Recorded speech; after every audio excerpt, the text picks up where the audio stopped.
Pusat informasi kesehatan paling tokcer dan mujarab di Jatinegara. Hai, selamat pagi. Ketemu lagi di Podcast Jatinegara. Nah, selamat pagi Kak Monik. Selamat pagi Apa Bu kabar? Ririn, kabar baik. Pagi ini kita mau bincang-bincang ya seputar Ya, apa ini Kak Monik? seputar tentang TBC ya. Oke, seputar TBC. Karena kebetulan nih hari ini atau bulan ini adalah Hari bulan apa nih? Hari peringatan TB sedunia. Hari peringatan TB Sedunia pada tanggal 24 Maret nanti, Bu. 24 Maret nanti menjelang Hari TB sedunia. Nanti menjelang itu kita melakukan podcast terkait dengan TBC. Biasanya apa itu kita ada stigma ya terkait Iya, dengan benar. TBC itu. Orang mendengarnya TBC itu apa sih? Gitu. Serem, keturunan ya, Mak ya. Nah, bincang-bincang ini kita terkait dengan TBC. Boleh bertanya ya, Mbak? Boleh, Ini, Bu. Pemirsa perlu diketahui bahwa Kak Monik ini adalah penanggung jawab dari program TBC yang ada di Puskesmas Kecamatan Jatinegara. Beliau ini sudah pakarnya ini sudah melintang ya. Masih belajar, Ibu. Melintang di dunia pertibian nih untuk di Jatinegara. Mungkin nanti pada kesempatan ini kita akan bincang-bincang terkait dengan TBC yang dimana kebanyakan orang awam itu masih ada stigma ya. Iya, benar Bu Ririn. Jadi pertanyaannya begini nih, apa sih TBC itu Kak Monik? Nah, sebenarnya TBC itu adalah penyakit menular ya. Jadi bukan karena kutukan atau karena keturunan, bukan, tapi menular. Nah, menularnya ini disebabkan oleh kuman. Nah, kumannya itu namanya adalah Mycobacterium tuberculosis, Bu Ririn. Oke. Gitu. Jadi kumannya itu hidup dan tinggal di dalam tubuh penderita TBC. Jadi ada di dalam tubuh. Iya, benar. TBC Penderita itu ya. TBC. Itu katanya itu TBC itu keturunan. Bisa nggak itu? Kenapa itu? Jadi Memang itu seperti itu atau gimana? ya katanya saya nggak ada keturunan TBC, Bu. Jadi ngapain diobatin TBC, sering dengar gitu ya, Bu ya. Betul, Ya, gimana? jadi ternyata bukan karena keturunan ya. Tadi itu karena kuman ya. Jadi tertular dari kuman Mycobacterium tuberculosis ya. Nah, itu pemirsa, jadi stigma yang mengatakan bahwa TBC itu penyakit keturunan itu adalah tidak benar. Tidak benar. Betul ya, Kak Monik, Ya, benar, Bu Ririn. Terus ngomong-ngomong, kita sudah tahu nih bahwa TBC itu bukan penyakit keturunan, bahwa TBC itu ada bakteri di dalam tubuh Ya, kita benar, Bu yang Ririn. namanya tadi Mycobacterium tuberculosis. seperti Ya. itu. Nah, ini bagaimana sih cara penularannya? Nah, cara penularannya itu tadi apa? tuh tadi yang kan dia tinggal di penderita TBC. Jadi kumannya itu ada di dalam tubuh penderita TBC di dalam paru-parunya. Jadi kalau penderita yang positif TBC itu dia mengeluarkan kuman-kuman, Bu. Setiap dia batuk, bicara, ngomong nggak pakai masker. Nah, biasanya penderita TBC ini bisa nularin 10 sampai 15 orang, Bu, dalam setahun. Dalam 1 tahun. Ya, ngeri kan ya, Bu ya? Serem juga ini pemirsa. Iya. Satu orang aja 5 sampai 10 Iya, benar, Bu. orang Itu dalam setahun ya. Dalam 1 tahun menularkan. Ya? Menularkan. Kalau nggak diobatin berarti per tahun bisa nambah ya. Bisa nambah itu. Betul, Ya, betul. benar, Bu. Artinya kalau kita batuk sebaiknya bijaknya harus memakai masker. Kan? Benar, pakai Karena masker. Kita nggak tahu apakah kuman TBC kita masuk aktif atau tidak gitu. Iya, benar, Bu. Salah satunya selain memakai masker untuk batuk, kira-kira ada himbauannya juga jangan sampai buang meludah sembarangan. Iya, benar, kali nggak ya. boleh buang ludah sembarangan. Jadi harus melaksanakan tuh batuk efektif, Bu. Gitu. Gimana Jadi itu batuk efektif? Kak Monik? jadi nggak boleh tuh, kan biasanya kita batuk pakai tangan nih. Kalau tiba-tiba kita nggak punya nggak punya Kalau ada tisu bisa ditutup pakai Pakai tisu, tisu, tapi kalau nggak ada bisa pakai tangan. Jadi begini. Tangannya. Oh, jadi di siku Di gini ya. sikunya. Oh, gini loh pemirsa. Gitu. Jadi menggunakan siku ya, Siku. bukan begini ya. Bukan gitu. pakai tangan ya. Kenapa kok nggak boleh pakai tangan? Takutnya kan nanti dia jabat tangan sama orang lain ya, bisa nularin ke yang lain Jadi gitu. menjadi perantara Perantara, ya. Kalau kita benar. mau pakai tangan untuk batuk ya. Untuk batuk. Apa? Boleh kalau nggak punya tangan ya. Ya nggak apa-apa. Yang penting ditutup ya Bu, nggak boleh pakai tangan langsung. Jadi penularannya bisa langsung ya dengan Benar. pada saat kita berbicara, mungkin Ngomong, bersin ya. terus Jadi apalagi ngomong, bersin, batuk, nggak pakai masker. tidak pakai masker. Itu bisa nularin banyak banget. Makanya penderita TBC itu diwajibkan pakai masker. Kalau sudah didiagnosa TBC. pakai masker. Benar Bu Ririn. Nah, terus selain batuk, apa aja gejala TBC? Itu biasanya tuh demam. Keringat ada malam demamnya. hari. Demam, Keringat malam hari. Terus bawaannya tuh lemes. Lemes, berat badannya turun, gak nafsu makan. berat badannya turun itu kan kadang-kadang banyak nih orang diet sekarang. Oh iya. Dengan berat badan kecil juga turun juga gitu. Tapi itu yang dikatakan berat badan turun terus itu bagaimana itu? Itu kaitannya? jadi dia tetap makan tapi makin turun gitu. Jadi gak naik-naik berat badannya. Dan kadang juga ada yang juga menimbulkan batuk berdarah Bu. Oh, sampai batuk berdarah ya? Iya, batuk berdarah. Terus kalau ada gejala lainnya yang lebih spesifik itu apa ya? Ya ada sesek juga sih Bu, sesek napas ya. Sesak, batuk berdarah kadang ya. Kadang berat badan turun, lemes. Walaupun makannya banyak ibaratnya gitu ya. Terus badan lemes, demam, keringat malam hari keringat gitu. malam hari. Demamnya itu malam apa sore hari? Biasa sih malam ya Bu ya. Demamnya malam hari pemirsa. Oke. Itu tadi adalah gejala ya, atau daripada penyakit TBC. Ya benar Bu. Nah, kalau kita sudah ada gejala seperti itu, bagaimana cara pemeriksaannya? Nah, sebaiknya Mas ini bagaimana juga alurnya gitu? Oh ya. Tahu nih pemirsa ya. Nih, jadi permisa kalau misalnya ada gejala tadi tuh gejala TBC bisa datang ke puskesmas. Nanti kita arahin ke poli ISPA. Atau poli umum ya. Jadi pas berobat datang ke loket tuh. Ke loket, ke poli umum ya sekarang ya. Umum dulu. Nah nanti kalau ada gejala itu nanti dokter akan periksa. Kemudian nanti dianjurkan ke poli DOTS atau poli TBC. Nah nanti kita anjurkan pasiennya untuk cek dahak Bu. Kalau bisa cek dahak saat itu kita kasih pot dahaknya. Nanti kita anjurkan ke ruangan pojok dahak. Nah nanti kalau sudah ngeluarin dahak di situ pasiennya mendaftarkan lagi ke loket lalu diantar ke laboratorium dahak atau pemeriksaan BTA ya. Oh gitu. Jadi 2 kali daftar nih. Iya benar. Pertama datang itu ke loket, dianjurkan atau diarahkan ke layanan poli umum. Poli umum benar Bu Dari Ririn. poli umum nanti dapat rujukan internal lah ya, Iya, kalau bahasa rujukan kita internal, ya. Rujukan internal ke polidot kalau Ke polidot. ada gejala TBC tadi Iya, benar, Bu dicurigai Ririn. lah sama dokternya ya. Begitu di layanan poli TBC baru mereka akan dikasih Pot dahak. pohon dahak ya untuk memeriksa dahaknya ya. Iya benar. Sebelum ke laboratorium daftar lagi nih. Iya benar, ke loket kasir ke ya. loket kasir untuk membayar tindakan Iya benar. laboratoriumnya ya. Dan ini gratis ya Bu Ririn ya. Oh gratis. Gratis, Terus Bu Ririn. hanya mendaftar aja. Hanya gratis? mendaftarkan aja gitu. Gratis. BPJS? BPJS atau nggak punya BPJS gratis karena kita punya program. Nah, ya perlu diketahui nih pemirsa, ternyata gratis. Baik punya BPJS ataupun tidak punya BPJS, silakan untuk berobat ataupun periksa laboratorium terkait TBC lo ya. Oke, sip.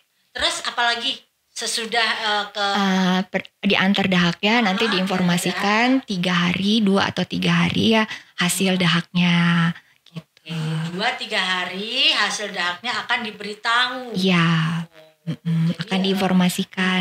Nanti pasiennya datang lagi, nanti bisa lihat hasil dahaknya. Seandainya ditemukan positif Iya, yang benar. TBC, itu bagaimana langkahnya lagi? Nanti kalau sudah ditemukan, misalnya nih pasien pemirsa ada yang kena TBC ini, nanti kita anjurkan supaya keluarganya mendampingi. Karena Jangan sendirian ya. nggak boleh berarti. sendirian, jadi harus ada pendamping atau istilahnya PMO ya Bu Ririn, Apa itu PMO? pendamping minum obat. Pendamping minum obat. Ya. Oke. Nanti pasiennya bersama pendamping minum obat, nanti dijelaskan tentang apa sih itu TBC gitu, dan memberitahukan hasil TCM-nya tersebut, terus nanti diperiksa juga, lalu dikasih obat TBC. TCM itu pemeriksaan laboratorium Iya, untuk TBC ya, Iya. pemeriksaan dahaknya ya, Iya, benar. pemirsa ya. Jadi TCM apa gitu kan? Tes ya. cepat molekuler. Nah, Ini mahal loh Bu Ririn sebenarnya. Nggak apa-apa, biar pemirsa juga tahu Iya, apa benar. TCM, paling tidak TCM. untuk wawasan mereka lah Wawasannya. ya. Terus apalagi sesudah diedukasi Diedukasi, ya, berarti ya. kita edukasi Baik pasien dan maupun pendamping minum obatnya. Ataupun mungkin kalau yang pasiennya itu bapaknya atau berarti ada Keluarganya. anaknya ataupun istrinya ya mungkin benar yang Bu Ririn. mendampingi ya. Yang terdekat ya. Yang terdekat. Gitu. Terus Habis itu nanti minum obat di depan petugas. Langsung ya. Langsung begitu minum udah obat. Diagnosa, udah Dikasih edukasi.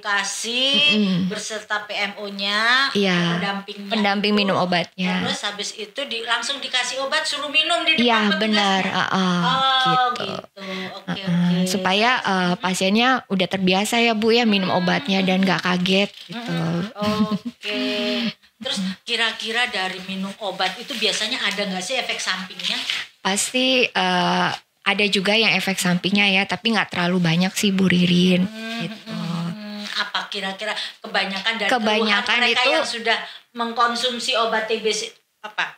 Biasanya tuh pegel-pegel ya, pasien ngerasa ih kok aku dulu nggak minum obat TBC nggak sepegel ini, tiba-tiba tuh pasti keluhannya pegel-pegel. Nah tetap nanti kita kasih vitamin ya, dan kita kasih edukasi kalau itu memang reaksi obatnya tapi masih aman. Yang bahaya itu kalau timbul kemerahan Bu Ririn, ada alergi obat. Alergi ya. Atau matanya kuning, kulitnya kuning, berarti ada masalah di hatinya. Ada ya segitu. Ada, dan itu kalau udah terjadi begitu, kita juga sebelumnya udah jelasin juga ke pasien ya Bu Ririn. Kalau timbul alergi gini, langsung hubungin kita, terus di stop obatnya. Gitu. Terus pasiennya datang kembali ke puskesmas. Dicek ulang atau Iya benar, untuk kita rujuk lagi. berarti kalau sudah ada gejala yang seperti itu Iya. berarti berlaku untuk rujukan. Iya benar, nanti kita konsulin juga ke rumah sakit. Ya gitu. Jadi tenang aja Bapak Ibu di puskesmas ya. Betul. Terkendali.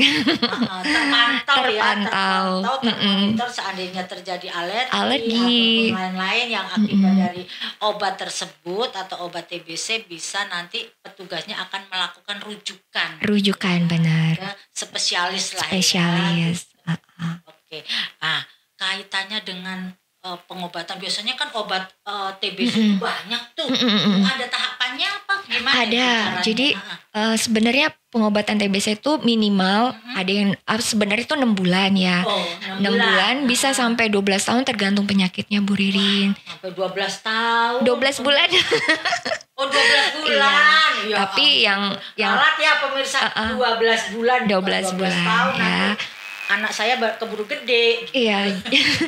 Jadi ada Jadi 12 bulan ya. 6 bulan sampai 12 bulan. 12 bulan. Oke. Ya, tapi biasanya sih standarnya adalah 6 bulan Bu Ririn. Jadi pada fase awal itu yaitu di bulan kedua ya, selama 2 bulan itu disebut adalah fase awal.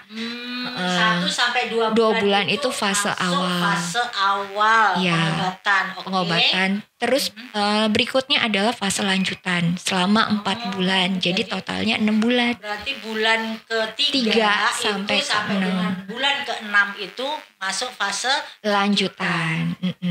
bedanya fase awal dan lanjutan itu kaitannya sama obat-obatannya apa? Iya, jadi obat-obatnya beda. Beda pemirsa. Iya, yang awal bulan kedua itu ya memang sengaja untuk mematikan kumannya. Jadi kadang pasien nih Bu Ririn terkadang setelah 2 bulan atau sebulan udah enakan. Merasa Enakan karena gejala berkurang. Nah, rata-rata disitulah pasien sukanya berhenti minum obat. Ada efek sampingnya nggak sih akibatnya kalau pasien berhenti minum obat itu? Ada Ibu Ririn. Jadi yang tadinya 6 bulan bisa sampai lebih lama lagi, bisa sampai 12 bulan, malah bisa bahaya banget kalau sampai resisten. Gitu, kebal obat. Yang kalimatnya resisten obat. Iya benar itu Bu Ririn. Nah itu bahaya banget gitu. Jadi nanti kalau sampai pasiennya itu nggak teratur minum obat bisa resisten. Jadi nggak sembuh-sembuh. Dan juga waktu pengobatannya lebih lama dan biayanya juga lebih lama ya Bu Ririn. Lebih banyak anggaran ya. Gratis ya, anggaran negara lebih banyak ya. Iya benar. Pengobatan yang tidak patuh. Tidak patuh minum obat jadinya lebih panjang. Iya gitu. Oke.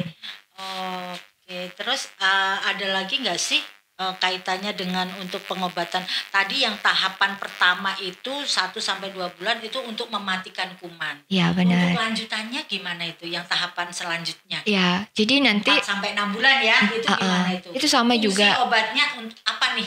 Ya, jadi itu juga sebenarnya untuk mematikan juga, cuman kumannya sudah mulai mati, tapi tetap bisa masih ada gitu. Jadi harus benar-benar sampai mati sampai 6 bulan gitu. Istilahnya itu mematikan kuman 1-2 bulan itu masih pingsan kali ya kumannya ya. Iya benar. Pemirsa, kumannya masih pingsan antara 1-2 bulan. Begitu kita terapi lagi 4-6 bulan. Benar-benar mati. Memang kita ingin memastikan bahwa kuman TBC yang ada di tubuh pasien itu benar-benar mati. Nah makanya kalau pasien TBC udah minum obat TBC misalnya 2 minggu sampai 2 bulan dia udah gak nularin lagi ke keluarganya Bu Ririn. Jadi yang tahapan pertama iya, itu benar. Sudah tidak dianggap tidak menular. Udah gak nularin lagi. Jadi pasien-pasien yang misalnya dia kerja nih, gak usah khawatir, tetap bisa kerja gitu. Karena kumannya sudah melemah ya. Dilemahkan lah ya. Benar. Belum mati benar tapi ya tetap ibaratnya untuk untuk jaga misalkan kalau batuk ya sebenarnya sudah ada gejala batuk pakai masker. Pakai masker gitu tetap. Ya. Jadi PHBS-nya tetap dijalankan ya walaupun ya, benar. Dinyatakan sudah sembuh lah ibaratnya. Atau sudah sembuh atau belum itu Bu Ririn masih pingsan. Masih pingsan ya. Tapi seenggaknya udah nggak nularin ya ke orang-orangnya. Tidak separah kalau tidak diobatin. Iya benar Bu Ririn. Itu pemirsa. Jadi jangan khawatir ya.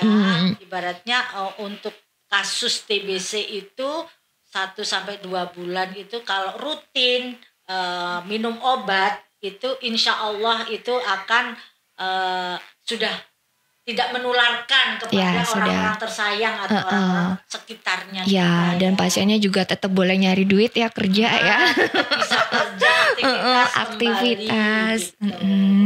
Gitu. Terus untuk yang tadi bicara akibat resisten obat itu kira-kira efeknya itu untuk jangka panjang itu bagaimana itu kalau untuk yang resisten itu iya obat karena tidak patuhnya minum obat itu gimana itu? Kalau sampai nggak patuh itu Bu resikonya tuh lebih lama lagi pengobatannya, terus nanti obat yang biasa diminum itu udah nggak mempan lagi. Dan jadi dengan dosis yang seperti biasa dengan obat yang seperti biasanya itu sudah tidak mempan. Tidak mempan lagi. Ibaratnya penyakitnya ini udah kebal ya. Iya benar. Kumannya gitu. Nah nanti selama 6 bulan itu juga pasien diperiksa Bu Ririn, diperiksa dahak juga. Sesudah 6 bulan pengobatan diperiksa dahak ulang nih. Iya, pemeriksaan ulang itu di bulan kedua, kelima sama akhir pengobatan. Jadi diperiksa dahak. Ada 3 tahap. Pengobatan, pemeriksaan dahak ya.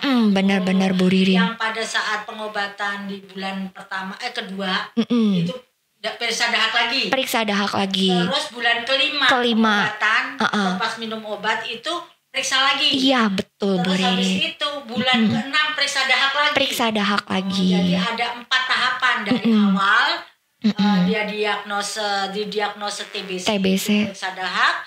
Terus bulan kedua sesudah dia minum obat rutin periksa dahak. Bulan ke-5 sesudah rutin juga minum obat periksa dahak. Benar. Dan terakhir adalah bulan ke-6. Iya kelulusan ya. Udah lulus belum? Betul, udah dipastikan ya, sembuh. Betul. Jadi, selain periksa dahak apa yang dinyatakan pasien itu dinyatakan sembuh nih? Gejalanya berkurang Bu Ririn. Gejalanya berkurang. Misalnya kayak anak-anak berat badannya naik. Gitu. Yang kelihatan ya. Berat badan naik.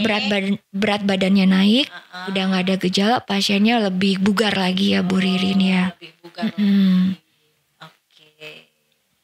Jadi ada lagi nggak yang mau disampaikan nih terkait dengan TBC ini ya? Tadi kan kita alur pelayanan di Puskesmas Jatinegara dijelaskan sama Kak Monik. Mungkin ada tambahan-tambahan atau pesan-pesan buat pemirsa nih yang menonton podcast kita nih. Oh ya, baik Bu Ririn.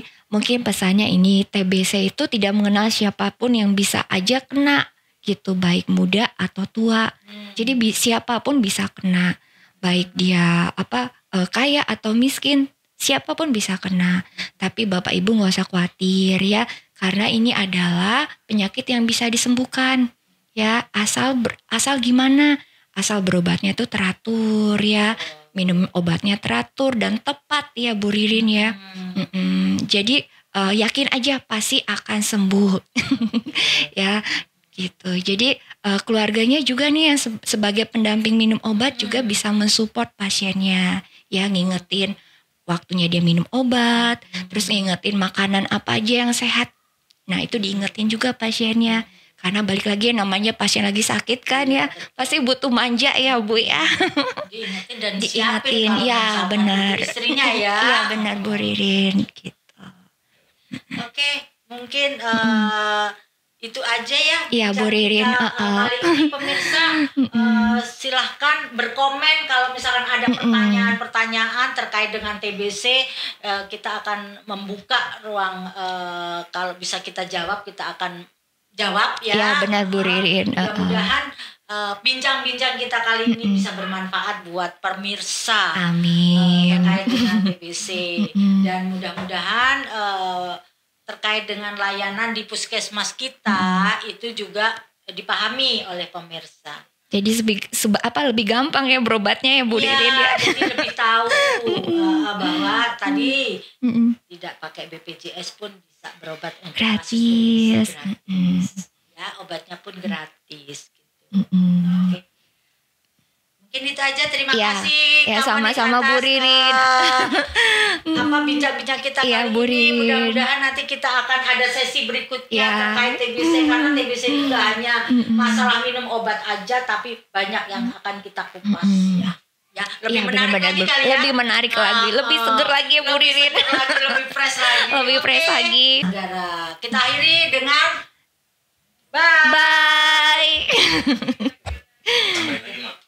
Ririn, sebelum kita tutup ada salam buat buat TB Bu Ririn. Oh, salam TB. Salam TB. Namanya itu adalah TOS TB. TOS TB gimana Kak Moni?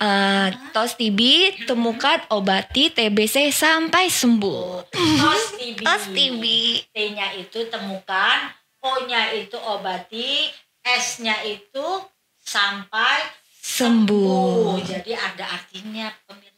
TOS TB, temukan, obati sampai sembuh. Salam TOS TB ya. Dan tidak lupa nih bagi pemirsa yang menonton podcast ini, silahkan untuk memberikan masukan atau saran, kira-kira kita akan membahas apa lagi nih untuk podcast berikutnya. Monggo silakan, kita terbuka untuk pemirsa. Mungkin itu aja ya. Terima kasih atas perhatiannya. Bye. Bye bye. Keren Bu Ririn.